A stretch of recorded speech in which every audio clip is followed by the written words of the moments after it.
Ya, terima kasih Anda masih bersama kami di Seputar Aceh. Pemirsa, tim Satuan Reserse Narkoba Polres Aceh Besar memusnahkan ladang ganja seluas 1 hektar lebih di Gampung Cot Sibate, Kecamatan Montasik.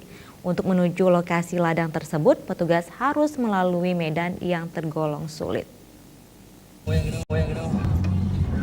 Kali ini tim liputan Aceh TV berkesempatan untuk mengikuti tim Satuan Reserse Narkoba Polres Aceh Besar dalam memusnahkan ladang ganja seluas 1 hektar lebih yang terletak di Gampung Cot-Sibate, Kecamatan Montasik, Aceh Besar.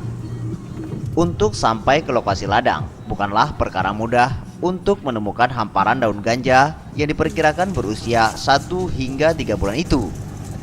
Berangkat dari Polsek Sukamakmur, tim menempuh perjalanan selama kurang lebih 1 jam untuk sampai ke Gampung Cot Sibate dengan menggunakan mobil. Dan jalan yang dilalui dengan mobil tersebut juga beragam, dari mulai jalanan halus hingga jalan rusak pun ditemui.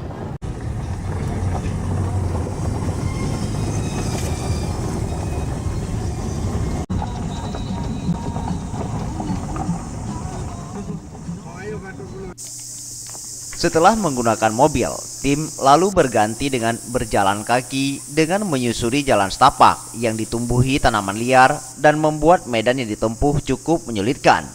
Tak jarang, tim yang berjumlah sekitar 40 orang ini ada yang terpleset lantaran jalan licin dan curam hingga melewati sungai yang ada di kawasan hutan.